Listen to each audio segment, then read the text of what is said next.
Assalamualaikum warahmatullahi wabarakatuh.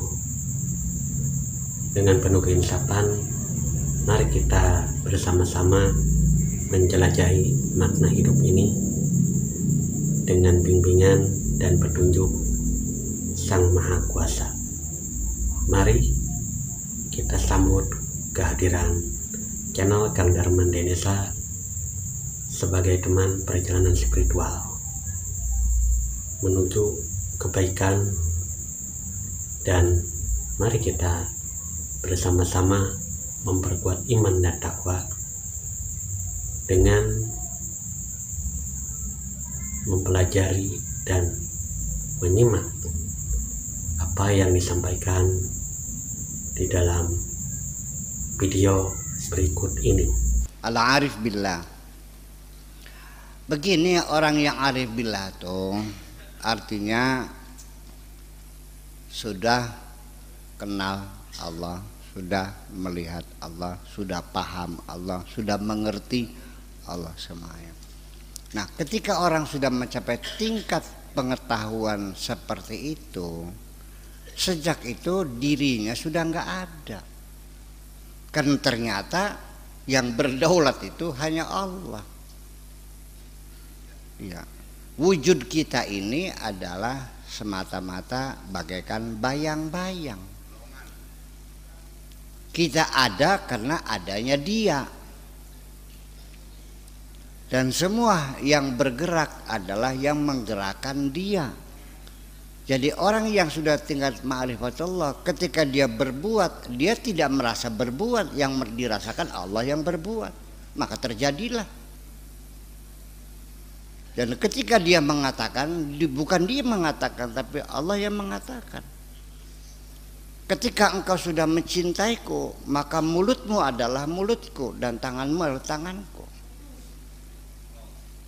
Ya, ketika engkau bekerja, akulah yang menjadi tanganmu. Dan ketika engkau berbicara, akulah yang menjadi mulutmu. Apa yang dikatakan? Setiap kehendak yang muncul dalam dirinya itu adalah kehendak Allah. Wa ma tasyauna illa an yasha Allah.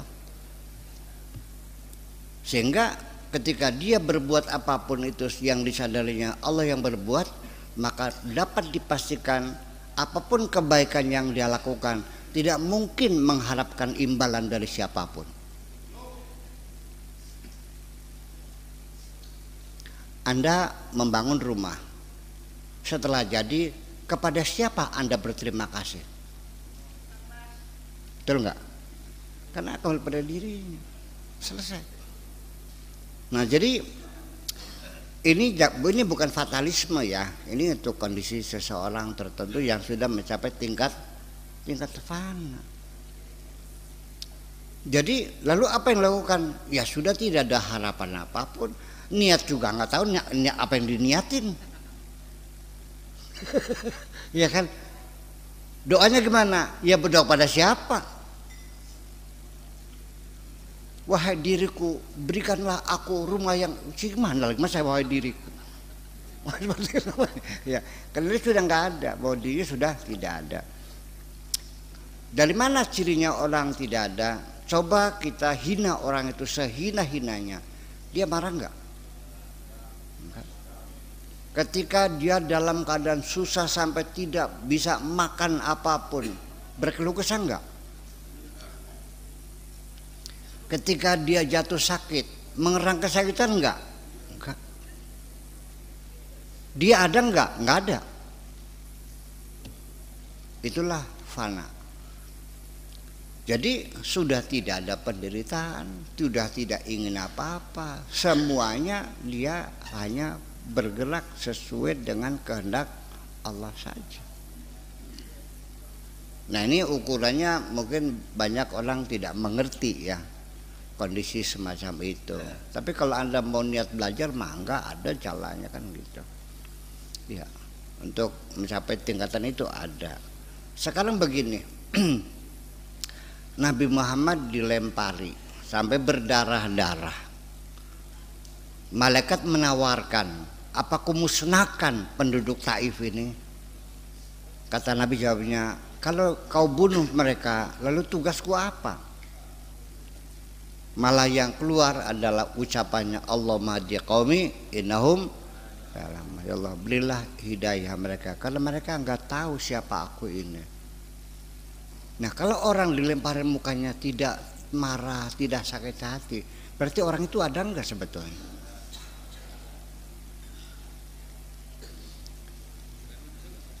Sulaiman ada.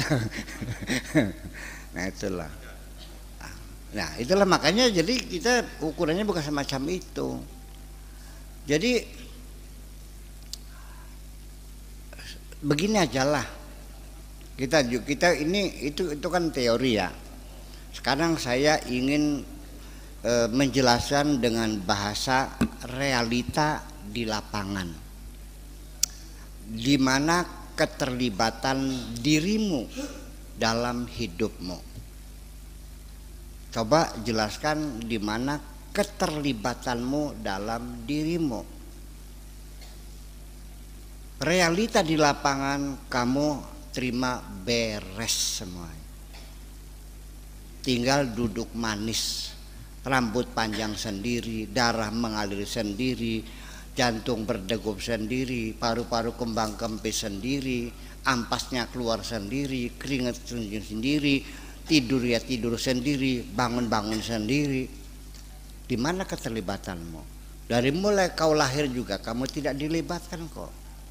Sampai kematianmu juga tidak dilibatkan. Semuanya kepastian Allah semuanya. Sadar nggak begitu tuh? Atau bisa milih? Pak Dede lahirnya di mana?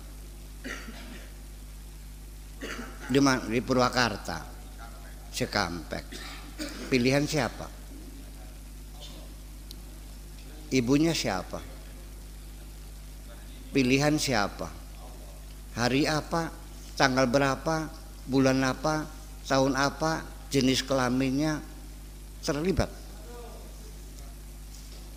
Kalau memang Anda ingin diberi peran penting dalam hidup, sudah ini satu uji coba aja dah.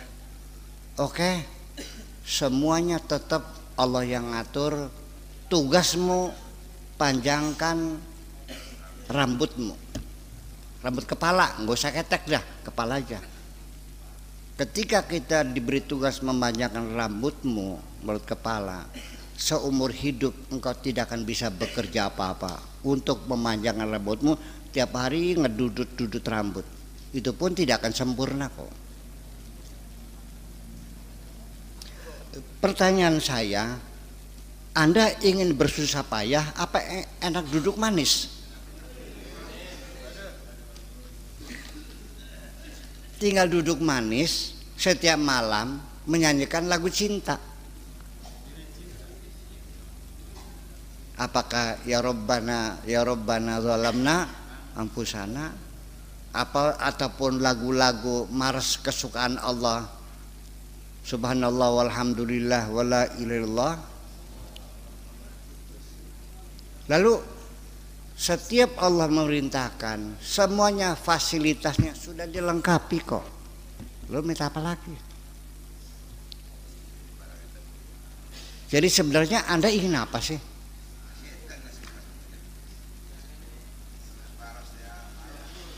Nah, ini yang jadi persoalan. Ini yang membuat kacau balau pikiran kita ini, karena di dalam dirimu ada nafsu namanya. Saja. Tetapi nafsu juga harus kita nikmati. Tanpa itu kita tidak merasa, tidak akan mendapatkan kesenangan di dunia ini. Tanpa nafsu engkau tidak akan bisa menikmati cantiknya wajah perempuan. Tanpa nafsu kamu tidak akan merasakan nikmatnya sate.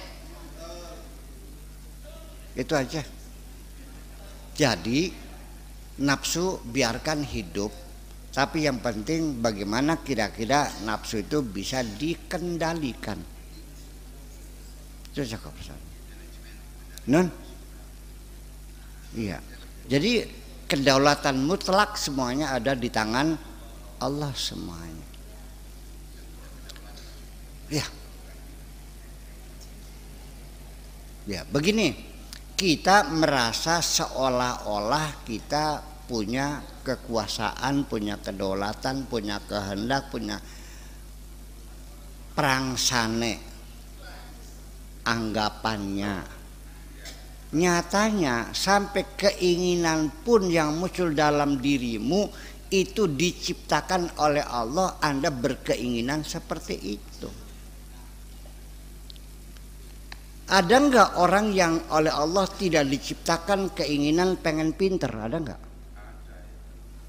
Ada enggak orang yang Allah tidak membuat semangat bekerja mencari materi? Ada enggak? Tidur aja. Siapa yang nyuruh? Memang tidak dicipta oleh Allah. Enggak ada keinginannya. Teman-teman yang ke sekolah dianya main dingdong. Iya kan? Nah itu semacam itu harus kita sadari. Jadi begini aja lah. Supir kereta listrik, sementara dia yakin diinjek gas kecepatan melaju, injek rem berhenti, kan begitu. Nah ketika listriknya mati, diinjek gasnya jalan enggak? Berarti Anda baru sadar tidak bisa menentukan karena listriknya putus. Silakan Anda melakukan interview kepada orang yang stroke.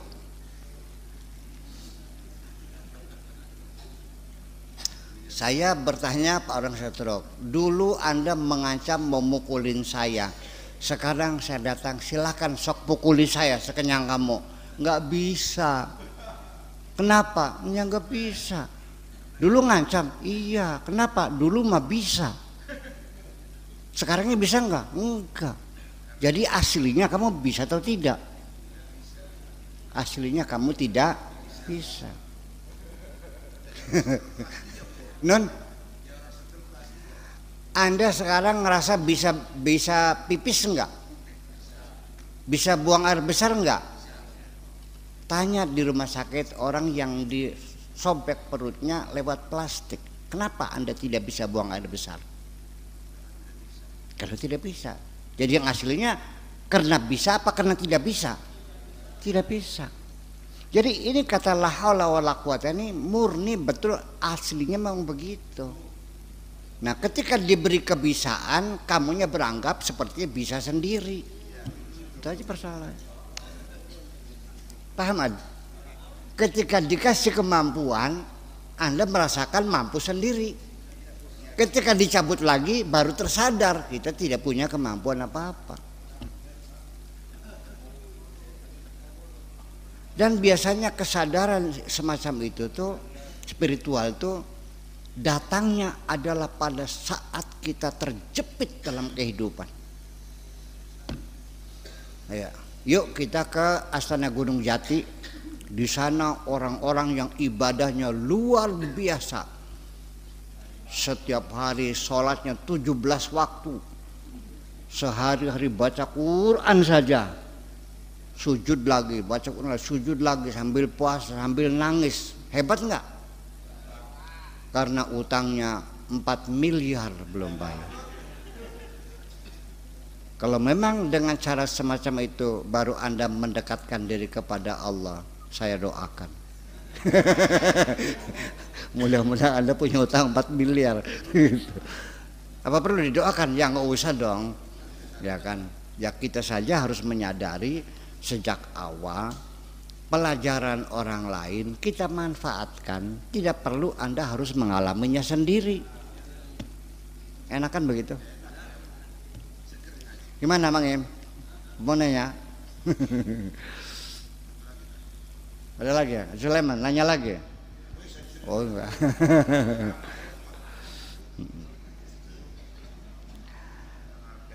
Non? Ya, iya. Udah jam 1 sekarang.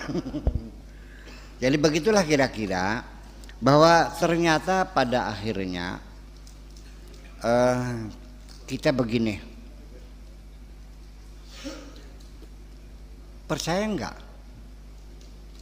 Asal Anda menyadari saja bahwa dunia ini adalah salah satu terminal yang sedang Anda jalani, dan nanti kita akan berjalan lagi dan masuk ke terminal yang lain. Suatu ketika saya tidak akan melihat Anda lagi di dunia ini, nggak tahu kemana tuh perginya. Pak Dede juga suatu ketika menghilang dari dunia ini. Trayona juga sama kan? Gantian dong, kalau nggak sesak dunia nantinya. Dan ini kontrak kita dengan Tuhan tuh tidak lama kok, sebentar, dan semua akan berakhir dan kita akan kembali.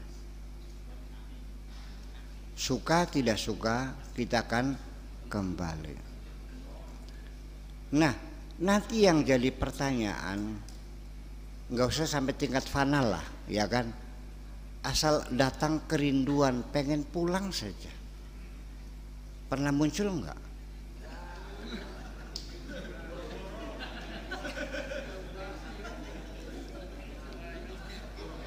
Oke, sekarang saya tanya saudara-saudara kita yang lagi TKW di Arab Saudi.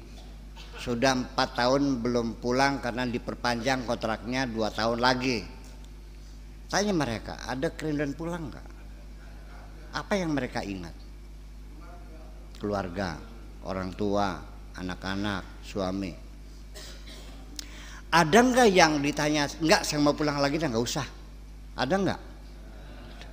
Kenapa nggak mau pulang? Karena uang yang dikirimkan tiap bulan ternyata dihabiskan oleh suaminya, dan suaminya sudah punya istri lagi. Udah, jangan-jangan kamu yang tidak mau pulang itu punya masalah sebetulnya.